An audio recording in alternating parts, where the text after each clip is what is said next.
Assalamualaikum warahmatullahi ta'ala wabarakatuh. Salam bahagia, selamat petang, selamat bertemu dalam memori. Hari ini Ahad, tanggal 29 Oktober 2023. Apa khabar mi, saudara Mas Wawan, juga saudara Ramzul, saudara Puan Jamilah Ibrahim, Puan Lijah, saudara Alang KZ, katanya. Saudara Madam K, apa khabar? Bagaimana suasana di rumah anda? Saya nak tahu juga tu. Selalunya kalau datang petang-petang ni, tolonglah bagi laporan. Sebab saat ini saya di sekitar rumah saya hujan. Sekarang ni dah musim hujan. Kita sudah pun memasuki musim monsun timur laut saya. Kesan daripada hujan. Puan Ramlah banyaklah berlaku kejadian banjir kilat. Macam mana ribut topan pun melanda. Semalam ribut melanda di Perlis, melanda di Kedah. Begitu juga ada banjir di Perak yang akan saya beri pencerahan malam nanti. Ya, saudara Elias Muhammad, Waalaikumsalam. Raja Kamal, Raja Baizal, apa khabarku? Siti Nurul Aziah, Tok Isa. Jadi bila anda memberi laporan itu, senang juga kawan-kawan yang lain nak tahu. Sebab sekarang ni musim hujan. Pagi nampak tak ada hujan, tapi petang, sebagaimana yang dilaporkan oleh Jabatan Kaji Cuaca, memang mereka meramalkan hujan bila petang dan sampai lewat tengah malam. Kesannya adalah banjir kilat. Banjir kilat berlaku di Perak, berlaku di Kedah, berlaku di Perlis dan sebagainya. Kemarin dulu pun ribut topan yang melanda di Melaka, di Shah Alam. Bumbung pusat membeli belah di Shah Alam terbang. Bumbung sekolah di Melaka terbang, saudara. Di Tahir, Waalaikumsalam. Saudara Nafi, Puan Hajah Comel-Comel, Puan Azizah Arazaina. Madam K katanya Sungai Mati ditangkap panas. Itu saya heran, tempat saya, rumah saya ni memang mendung dan hujan. Nampak gaya awan tadi kalau hujan tu berat dah. Saudara Nasri Ishak. Saudara Abdul Hamid dari Kuantan katanya cuaca petang mendung. Saya khawatir, bimbang sebab sebelah sana pun boleh jadi hujan lebat, saudara. Saudara Rahman,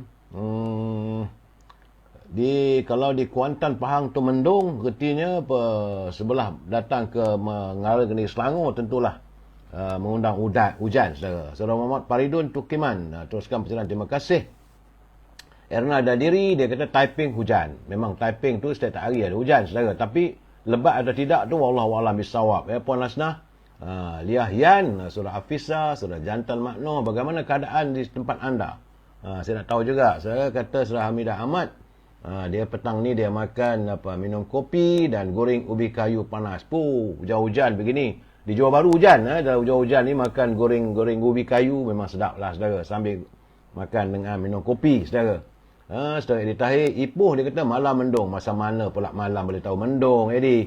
Saudara Rudi Din, apa khabar? Katanya tempat beliau di Rubidin. Salam untuk semua. Kawasan di Pilihan Jaya hujan katanya. Saudara Nora Ali, selamat petang. Saudara Izzuddin Pulau Pinang, cuaca panas. Begitu juga Liah Yan, Jonet Hamzah. Saudara Abdul Hamid di Kuantan, cuaca petang mendung. Saudara Jantan Makno, saudara Asna Aman, terima kasih hadir. Rizana Cik Aini, demam sesemua. Berhati-hati Puan Rizana Cik Aini, sebab musim sekarang ni pun bila hujan-hujan ni, tapi katanya nak pergi ke klinik, maka ubat belum kebah lagi. Saya mendoakanlah agar Puan Rizana Cik Ani segera sembuh lah.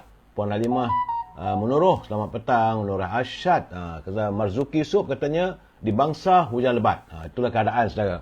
Baik, saudara. Sebelum saya ambil pencerahan petang ini, sebab ini sambungan daripada semalam dan saya rasa mungkin mengambil masa 2-3 hari juga saya nak menceritakan satu persatu. Dan saya harap saudara dengar dengan baik-baik. Ini memori masa silam, saudara. Yang memang ada pun berhubung kait dengan soal politik. Tetapi ini dalam politik masa silam. Dan berhati-hati. Bila dengar tu, dengar baik-baik, saudara. Kalau saya silap, boleh diperbetulkan. Tapi apa yang saya nyatakan, saya ceritakan, ini adalah kisah masa silam yang diceritakan kepada saya oleh Yang Mulia Tengku Razila Hamzah. Kerana semalam, saudara, kita telah pun bercerita bagaimana dalam buku Rahsia yang Terpendam, saudara, tentang kehidupan Tengku Razali. Ini di Untold Story. Memang betul-betul, saudara. Dan buku ni dah tak ada pun di pasaran dah, saudara. Cuma ada 1-2 kopi aja saudara kat saya. Tapi yang lain-lain dah tak ada dah, saudara. Tapi kalau teman-teman yang menyimpan buku ini, boleh menghayati begitu mulianya saudara pimpinan terdahulu meletakkan kepentingan parti, kepentingan negara mengatasi kepentingan negara, saudara. Sambungan dari semalam, saudara, dalam buku Rahsia yang Terpendam, kali ini tajuknya, saudara, adalah Dilema dan Penyesalan. Kerana ini adalah berikutan selepas kembalinya ke rahmatullah almarhum Tun Razak dari kota London pada tanggal 14 Januari 1976, saudara. Sekarang ni dah 76, kalau 23 berapa tahun dah? 20 tahun dah, saudara. Artinya dah 30 tahun, 37 tahun dah pemergian almarhum Tun Razak meninggalkan kita. Tapi legasinya masih ada lagi, saya. Kalau tidak dinodai, kalau legasi Tun Razak itu tidak diganggu gugat, tentulah negara kita lebih cemerlang, lebih makmur lagi, saudara. Dan apabila saja almarhum Tun Razak meninggal dalam keadaan mengejut, dan maka waktu itu almarhum Tun Hussein On, beliau juga ketika itu jadi Timbalan Perdana Menteri dan terpaksalah mengambil alih tugas dalam keadaan yang tidak bersedia. Sebab itu saya masih ingat lagi bila almarhum Tun Hussein On bercakap di kaca TV membuat pengumuman tentang kembalinya Tun Razak ke pangkuan ilahi. Dia menangis di depan kaca TV, saudara. Saya masih ingat lagi. Dengan derayan air mata dia mengumumkan bahawa negara kehilangan pemimpin yang kita cintai, iaitu almarhum Tun Razak. Jadi selepas mengangkat sumpah sebagai Perdana Menteri, maka kemelut politik orang Melayu ni sudah mula membara sedikit demi sedikit, saudara. Iaitu apabila berhubung tentang perlantikan Timbalan Perdana Menteri. Sebenarnya, saudara, tidak ada dalam perlembagaan, saudara. Saya buka buku perlembagaan, memang tidak ada dalam perlembagaan wujudnya jawatan Timbalan Perdana Menteri. Jawatan ini hanya diwujudkan kerana jika berlaku sesuatu pada kepimpinan, maka orang yang itulah sepatutnya memikul tugas tanggungjawab. Itu saja, saudara, tapi tidak dalam perlembagaan. Tetapi bagaimanapun ketika itu, selepas Tun Hussein On dilantik sebagai mengangkat sumpah sebagai Perdana Menteri, banyaklah orang membuat spekulasi siapa calon Timbalan Perdana Menteri. Dan waktu itu, saudara, memang Allahyarham Tun Hussein On dia suka, dia sayang dengan Allahyarham Tan Sri Ghazi Shafie King Gas. Yang saya ceritakan, saudara, dia orang tegas, bila dia bekerja, displaynya kukuh. Dia adalah merupakan orang yang bertanggungjawab menghapuskan sakit baki pengaruh komunis di negara kita. Jadi apabila keadaan begitu, Yang Mulia Tengku Razili Hamzah berkesempatan berbual dengan Tun Hussein On. So dia bertanya lah sesiapa you punya next Timbalan Perdana Menteri. Jadi waktu itu, saudara, semua orang tahu bahawa Allahyarham Tun Hussein On dia berminat untuk melantik Tan Sri Ghazi Shafie King Gas sebagai Timbalan Perdana Menteri. Jadi keadaan itu tentulah kerana ketika itu Tan Sri Ghazi Shafie Allahyarham jugalah, saudara, dia tidak memegang jawatan penting dalam parti. Sebab ketika tahun 1970-an parti menguasai kerajaan, saudara. Dan dalam keadaan begitu, 3 orang naik presiden parti. Presiden dah meninggal, timbalannya Tun Hussein On naik jadi Perdana Menteri. Jadi ada kekosongan jawatan Timbalan Perdana Menteri. Jadi perlulah dilantik ataupun macam mana keadaannya. Jadi 3 orang naik presiden ni terdiri daripada Allahyarham Tun Gafar Baba, kemudian Yang Mulia Tengku Razili Hamzah serta Dr. Mahathir Mohamad. Ini sejarah, jangan kita lupa, saudara. Sejarah tetap dengan sejarah, saudara. Dan waktu itu maka mereka berbincang tak seharusnya dilantik orang lain sebagai Timbalan Presiden UMNO dan Timbalan Perdana Menteri. Jadi akhirnya ketiga-tiga mereka bertemu dengan Tun Hussein On, berbincanglah secara peribadi. Tapi Tun Hussein On dia tetap dengan keputusan dia kata, I still want Gas to be my deputy prime minister. Jadi akhirnya berlakulah bantahan. Antara yang lantang membantah adalah ini Tengku Razili Hamzah. Dia kata tak boleh, Kapten, dia kata. Kalau you lantik satu orang yang di luar jawatan tinggi dalam parti, akan rosak parti kita ini. Bercempera jadinya. Jadi atas itulah, alasan itu dibincang-bincang punya bincang, Hussein On pun setuju. Dan mereka bersetuju melantik Tun Gafar Baba. Ini cerita benar, saudara.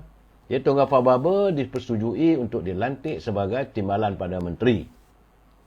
Tapi dalam pertemuan itu Hussein On bagi tahu pada mereka bertiga, itu Tengku Razali, Dr. Mahathir dan Tun Ghaffar Babar, dia kata, you all tak boleh bagi tahu pada siapa pun. Ini mesti rahsia. Ini mesti rahsia negara yang hanya boleh biarlah saya mengumumkan dulu. Barulah boleh cerita. Jadi maka tiga-tiga mereka pun setujulah. Tak ada bantahan waktu itu saudara. Dan waktu itu juga Tun Hussein On minta supaya Yang Mulia Tengku Razali menyertai kabinet. Sebagaimana persetujuan yang dicapai antara Tengku Razali dengan Dr. Mahathir waktu di London. Tun Razak kata bukan Dr. Mahathir, dengan Tun Razak kata, Lee, kita balik nanti you masih masuk dalam kabinet. Dia kata okeylah, tak ada masalah. Dia kata itu tak ada masalah. Tapi yang paling penting kita mesti membetulkan keadaan suasana politik negara, kata Tengku Razali. Dan waktu itu bersetuju semua. Cuma saudara, malam tu, sebelah malam, selepas pertemuan tiga-tiga orang ni dengan Perdana Menteri, Tun Ghaffar Babar menghormati almarhum Tengku Abdul Rahman. Dan dia pun angkat telefon menghubungi Tengku Abdul Rahman. Dia kata, Tengku, Patik nak bagi tahu ni. Tengku kata, apa dia? Dia kata, Hussein dah setuju untuk melantik Patik sebagai timbalan Perdana Menteri. Jadi Tengku Abdul Rahman pun sukalah sebab Tun Ghaffar Babar juga berada dalam kabinet waktu Tengku Abdul Rahman jadi Perdana Menteri. Dia kata, baguslah Pa, buatlah kerja baik-baik, bantulah Hussein. Dia tu bukan kukuh sangat, dia kata.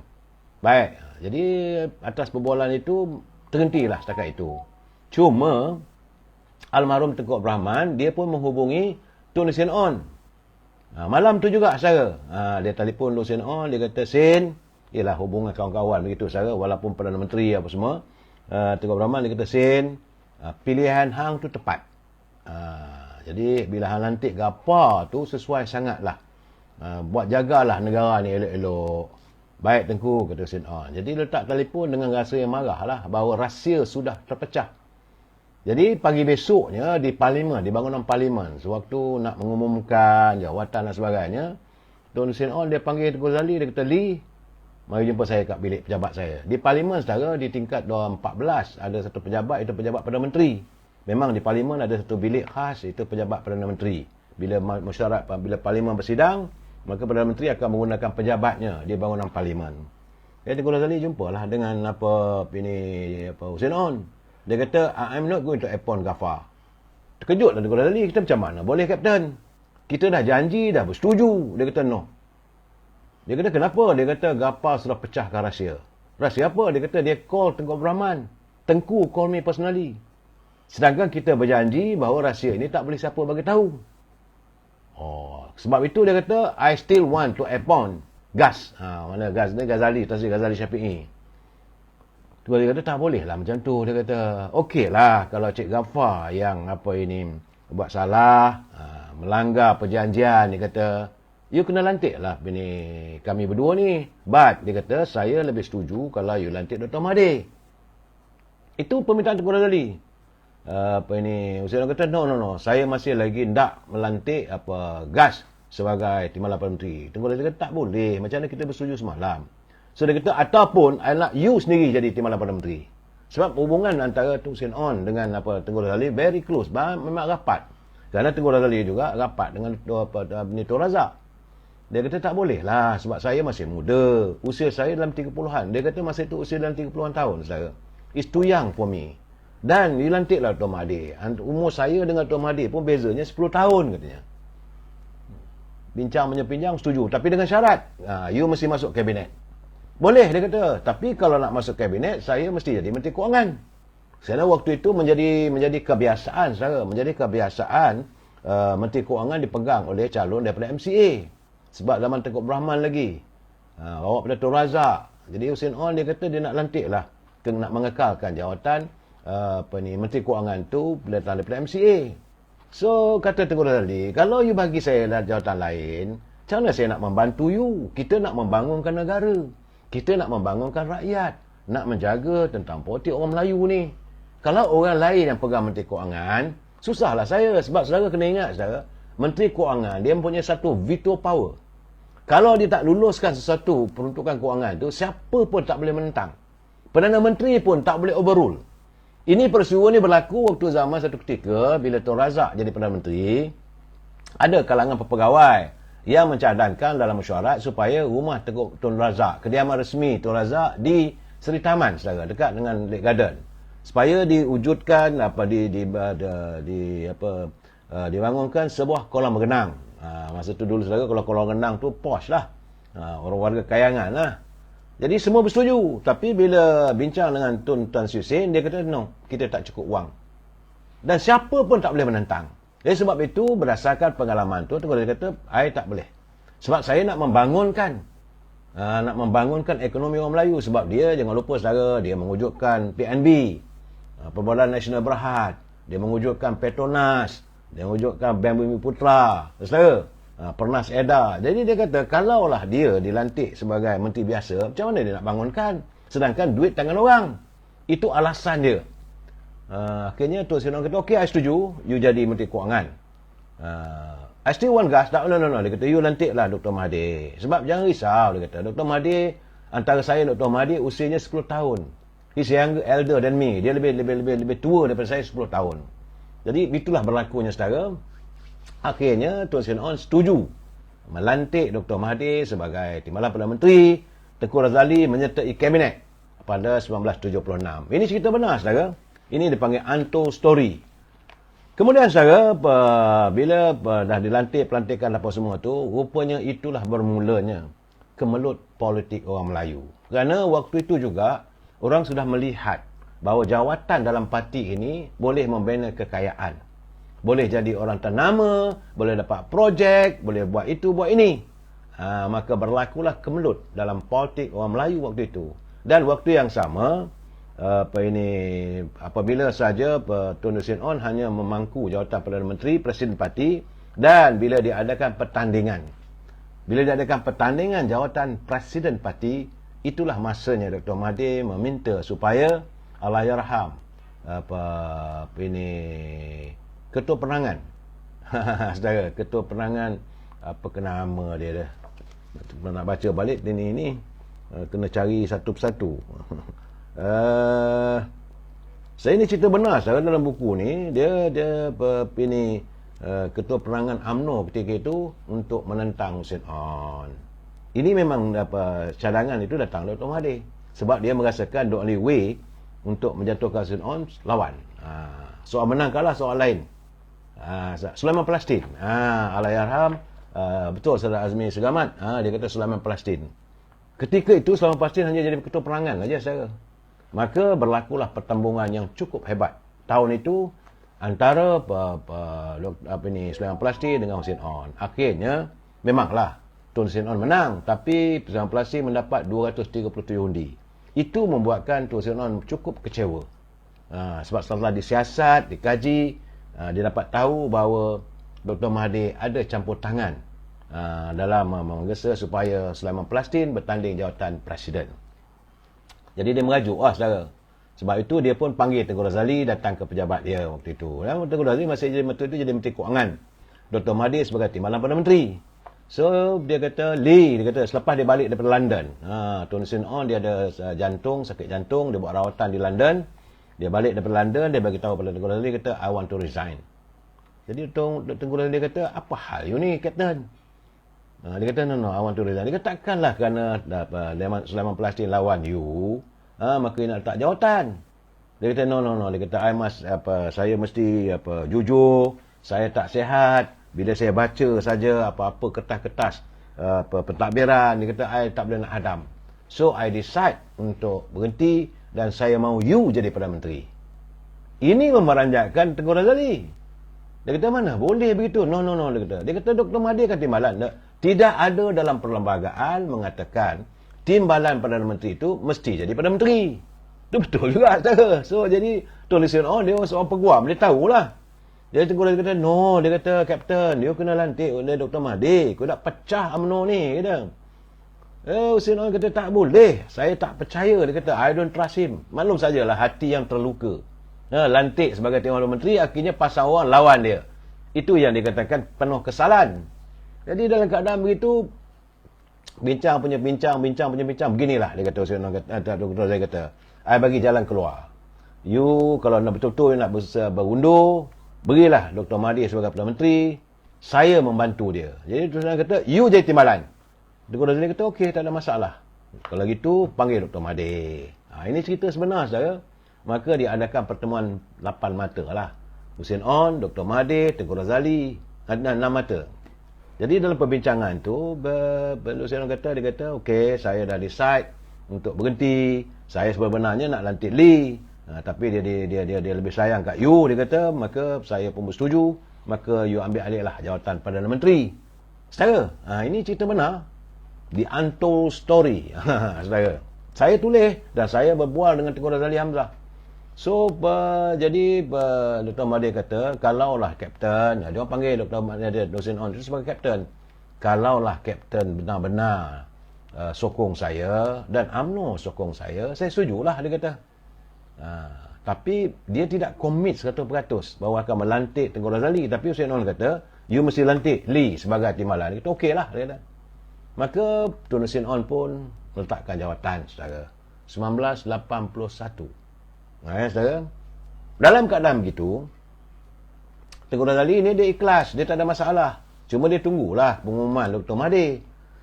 Seminggu tak ada, sebulan tak ada, 2 bulan tak ada. Tapi dia tahulah, dia kata. Dan waktu itu juga, saudara, jangan lupa, MCA ada menuntut jawatan sebagai timbalan Perdana Menteri kedua. Kerana mereka merasakan mereka mewakili warga keturunan Cina yang ramai juga pengundinya. Ketika itu DAP tak kuat. MCA banyak kursinya. Dan Cina memang menyokong MCA ketika itu, saudara. Jadi mereka menuntut jawatan timbalan Perdana Menteri kedua. Bersilatlah waktu tu Hussein On, Dr. Mahathir, Tengku Razali. Macam mana pun tak berjaya lah, saudara. Dan dalam keadaan-keadaan begitu, Dr. Mahathir panggil Tengku Razali. Dia kata, gini lah Lee. Tengku Razali ni dia jujur, dia ikhlas. Betul lah kata almarhum Datuk Harun Idris pada saya. Dia kata, Tengku Razali ni jujur. Dia tak ada dendam. Dia percaya dengan semua orang. Itu antara kelemahan Tengku Razali. Dia mudah percaya dengan semua orang. Keadaannya. Tapi, walau bagaimanapun, sebab dia merasakan bahawa orang macam dia jujur, ikhlas dalam perjuangan. So, Dr. Mahathir kata, beginilah Lee. Memang saya dah berjanji dengan Kapten, dengan Hussein On, untuk lantik you sebagai timbalan Perdana Menteri. Tapi, I fikir-fikirlah, dia kata. Kenapa tidak? You tawarkan diri you untuk bertanding jawatan timbalan Presiden UMNO. Biarlah UMNO menentukan. Kerana parti menguasai kerajaan. Sekali lagi, Tengku Razali dia tak lawan. Dia senyum, okeylah, tak apalah kalau gitu. Kalau itu kendak you, doktor. Tapi mereka panggil Dr. Mahathir itu Tok Bomo. Kalau itu keadaannya tak ada masalah. Jadi Tengku Razali dengan rela hati mengizinkan Dr. Mahathir menanti sehinggalah Perhimpunan Agung UMNO memutuskan siapa calon timbalan Presiden. Dan dia menawarkan diri. Waktu itulah berlaku pertandingan antara Tengku Razali dengan Musa Hitam. Ini cerita benar, saudara. Jadi orang yang memasang Musa Hitam jadi bertanding tu, Dr. Mahathir lah, saudara. Sebab kempen kiri kanan saya ada waktu tu. Allahyarham Megat Junaid. Jadi memang begitu keadaannya. Dia cara dia pasang. Supaya nak jatuhkan Hussein On, bagi Selamat Pasti lawan. So, supaya untuk memudarkan pengaruh Tengku Razali. Tengku Razali cukup kuat pengaruh dia. Maklum saya lah, waktu itu Menteri Kewangan, saudara. Dan jasanya begitu besar pada negara. Dia mewujudkan Petronas, dia mewujudkan PNB, Permohonan Nasional Berhad, Bank Bumi Putra. Jadi bagi ramai lah, saudara. Jangan lupa waktu beliau menjadi Menteri Kewangan, saudara, ramai orang Melayu ini diangkat untuk menguasai ekonomi negara. Sebab Tengku Razali dia memegang amanat Tun Razak untuk memastikan dasarnya kek ekonomi negara ini dikongsi oleh warga bangsa. Jadi banyaklah jasa-jasanya, ramai orang Melayu, ramai tokoh-tokoh korporat yang meningkat. Penguasaan dalam bank. Dulu orang Melayu ni tak ramai kerja dengan bank. Maklum sajalah bank ni dianggap sebagai riba. Dan orang Melayu pun waktu itu, kata Tengku Razali pada saya, dia kata orang Melayu dulu-dulu tak suka simpan duit dalam bank. Tabung haji pun mereka tak suka. Mereka lebih suka simpan duit bawah bantal. Jadi kalau bila berlaku kebakaran, habis. Ruyup semua. Itu keadaan, saudara. Jadi dalam keadaan begitu, dia bersetuju, tak ada masalah. Dan itulah juga permulaannya berlakunya politik orang Melayu kita ini meletakkan wang segala-galanya sebagai modal di mana orang boleh menyokong seorang itu dengan menggunakan wang. Tengku Razali dia tak ada, dia mengikatkan rasa dia pada dia lah ramai orang Melayu jadi kaya raya yang dapat AP, import kereta, import ekspor. Tak terfikir pun orang Melayu boleh sampai ke peringkat global. Peringkat itu yang Datuk Najib katakan globalisasi, global, lokal. Maka maju orang Melayu. Dalam sektor perbankan, orang Melayu ada bank, orang Melayu jadi pegawai bank, Petronas apatah lagi. Berkembang dengan begitu pesat sekali.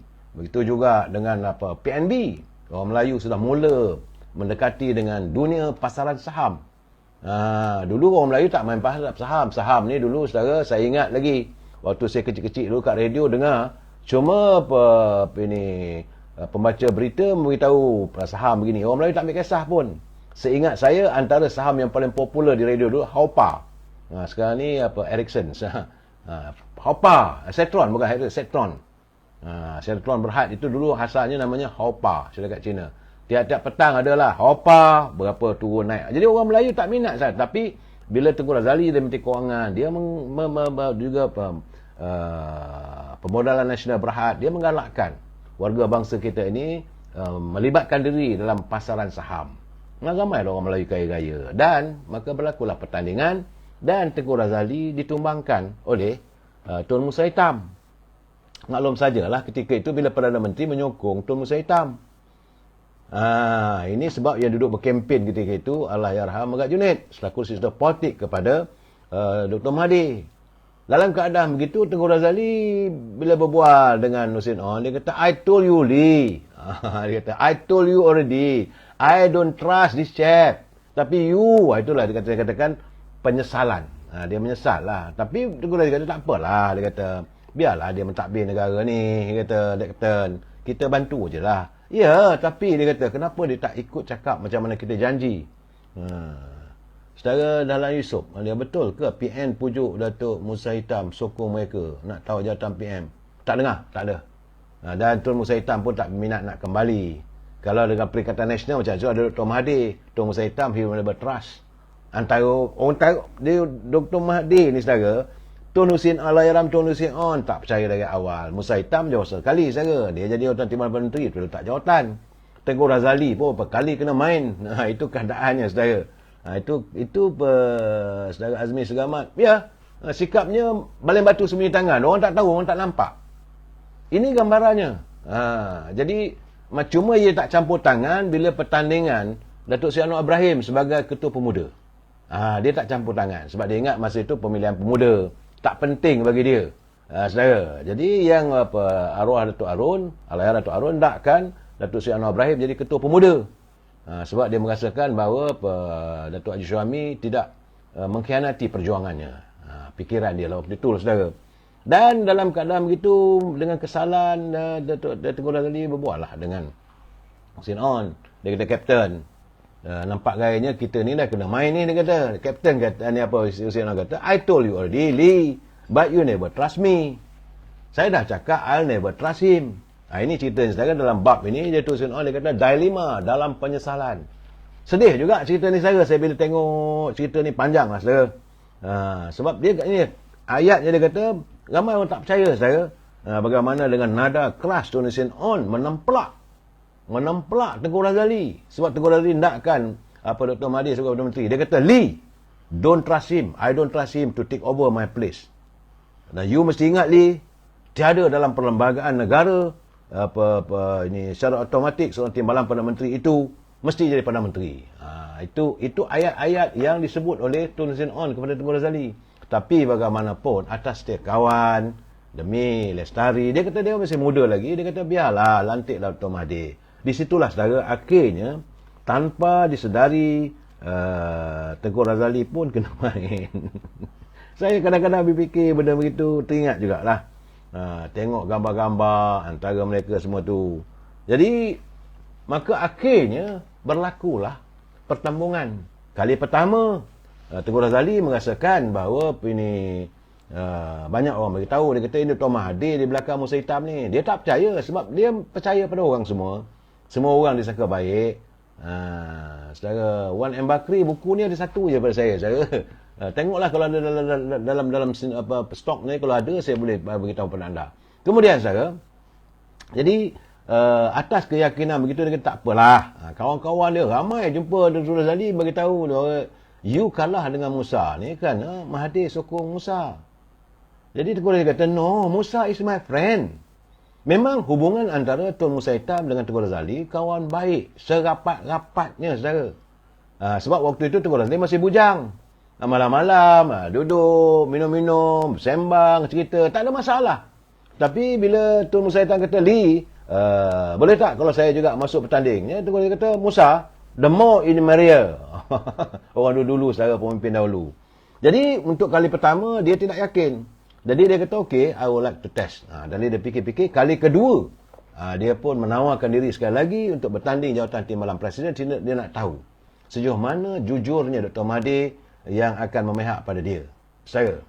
Dan tanpa diduga, Dr. Mahathir membuat kenyataan bahawa dia kata Tengku Razali nak bertanding, terpulanglah. Tetapi jawatan Timbalan Perdana Menteri saya yang menentukan. Kalau dia menang pun, belum pasti saya akan lantik beliau sebagai Timbalan Perdana Menteri. Jadi Tengku Razali kata, jelaslah. Ternyatalah bahawa diri dia sudah pun disingkirkan dalam kamus politik Dr. Mahathir. Itu cerita dia, saudara. Ya, saya banyak lagi ceritanya yang saya dapat. Tapi saya nak bercerita panjang cerita tentang hubungan Tengku Razali dengan Dr. Mahathir. Itu dalam bab besok, insyaAllah, saudara. Sengketa yang tak diundang. Dua sahabat baik, saudara. Dia dengan Dr. Mahathir pun baik. Saya bertanya dengan dia, kata, how close you are with Dr. Mahathir? Dia kata, you must understand. Dia kata, when he came, masa tu Dr. Mahathir menjadi doktor Maha Klinik di Kedah. Dia kata, setiap kali ada mesyuarat, dia datang jumpa saya. Kadang-kadang duit pun tak cukup, saya bagi, tak ada masalah. Dia kata, Tengku Razali masa tu Menteri Kewangan, saudara. Bukan Menteri Kewangan, dia masih lagi sebagai yang jaga PNB, jaga Bumi Putra. Dia kata, I give to him. Sehinggalah bila Tun Razak melantik Dr. Mahathir sebagai senator dan sebagai Menteri Pendidikan. Dulu jawatan Menteri Pendidikan, saudara, kalau dalam Parti UMNO antara jawatan yang senior. Menteri Pendidikan, Menteri Dalam Negeri, Menteri Pertahanan, tentulah Menteri Kewangan, saudara. Menteri Kewangan ini diambil daripada Parti MCA. Dan itulah keadaannya bagaimana Tengku Razali melayari politiknya dengan penuh keyakinan bahawa dia menjangkakan Dr. Mahathir takkanlah nak main kayu tiga. Tapi rupa-rupanya, saudara, politik itu tidak menjanjikan kesetiaan.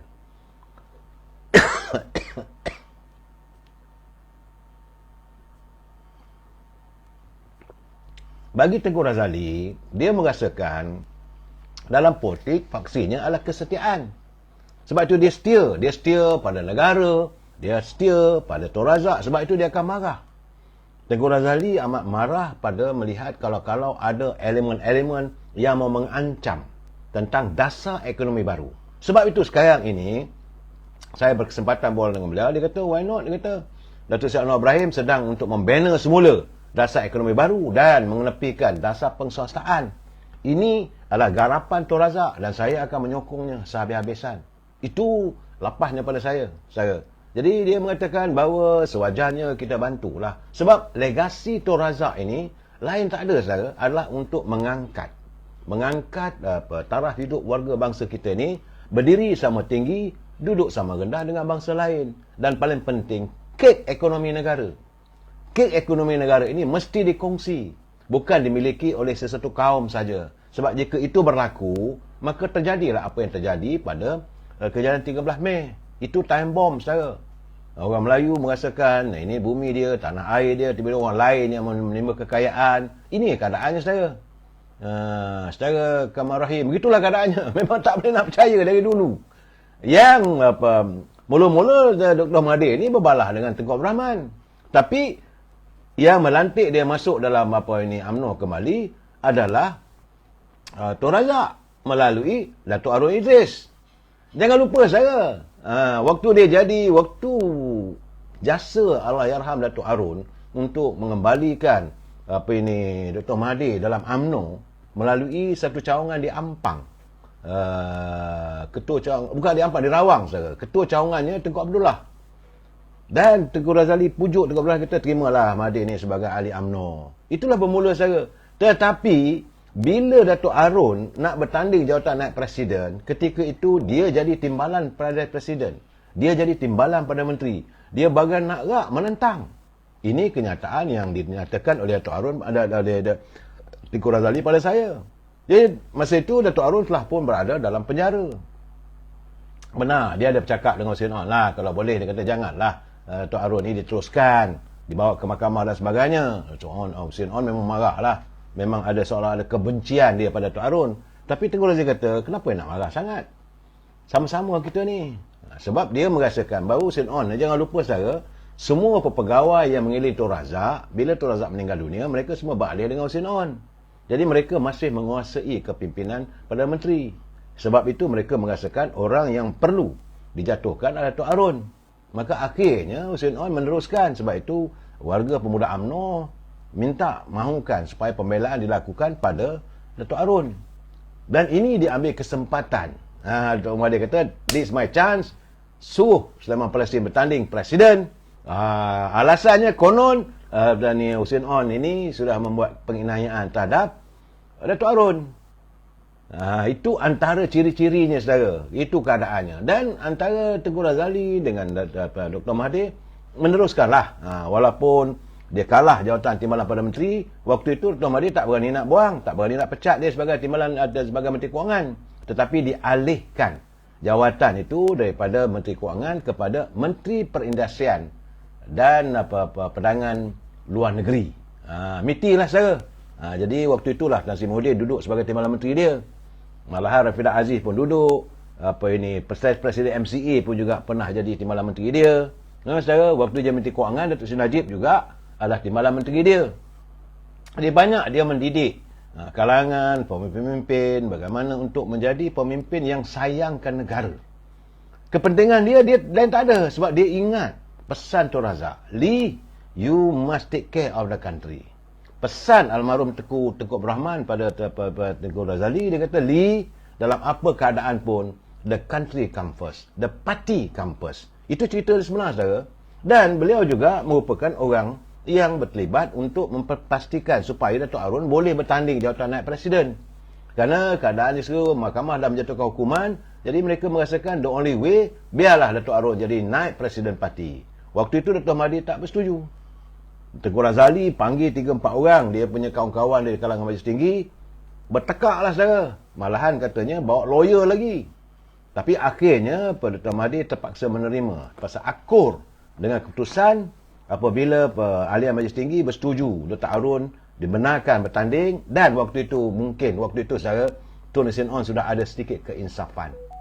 Bahawa dia kata dia tahulah cerita-cerita, banyak ceritanya, dia kata biarlah Dr. Arun bertanding. Dan itulah Dr. Arun menang. Tetapi bila Dr. Arun menang sebagai naib presiden, Dr. Mahathir sudah pun menjadi Perdana Menteri. Bila jadi Perdana Menteri, bagi jawatan, konon-konon jawatan besar. Arun, I give you something good position. Dia bagi sebagai pengurusi perhubungan UMNO Selangor, dikembalikan jawatan itu. Dan Datuk Arun berusaha untuk memenangkan pilihan raya UMNO di Selangor. Tapi akhirnya saya kata apa? Dapat jadi chairman syarikat apa ke milik ini, Talasco Insurance. Itu saja saudara, Talasco Company. Aduhai, kadang-kadang. Sebab itu yang mula Tengku Razali Hamzah, dia kata keadaannya begitulah keadaannya secara meriah daim. Ini sejarah saudara. Saya tak boleh berbohong.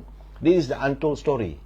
Ini buku ini adalah kenyataan. Dan saudara boleh berjumpa dengan Tengku Razali. Saya kata ada kalanya kita elok, kita undang Tengku Razali untuk menceritakan. Saya akan berusaha satu ketika nanti, mungkin sembang-sembang petang, kita nak dengar sendiri daripada mulut Tengku Razali sejarah dia bagi mula dari awal dia masuk politik. Sebab ini kolom ini petang-petang begini kita sembang santai. Kita berbicara nostalgia masa silam. Bagaimana dia masuk dalam kerajaan, bagaimana dia jadi Menteri Kewangan, bagaimana perbalahan antara dia dengan Dr. Mahathir, sehingga akhirnya bukan dia yang mewujudkan Parti Semangat 46. Saudara Roslan Lajidullah dengan pengurusi Bank Rakyat. Benar saudara, pengurusi Bank Rakyat Datuk Arun.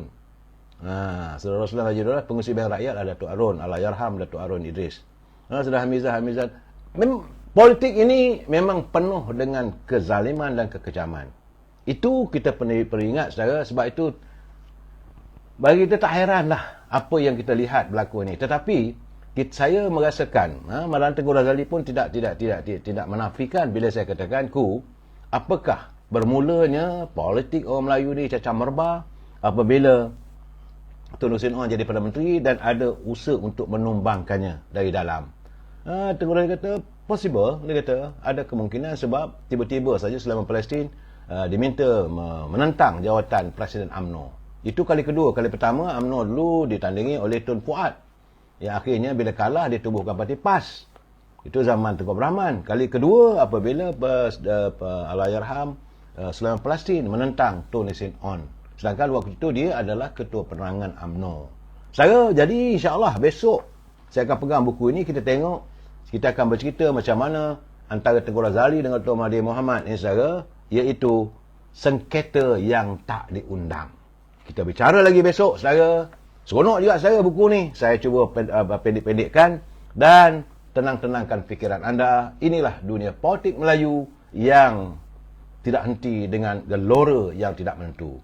Jumpa lagi besok. Wabillahi taufiq wal hidayah. Assalamualaikum warahmatullahi wabarakatuh.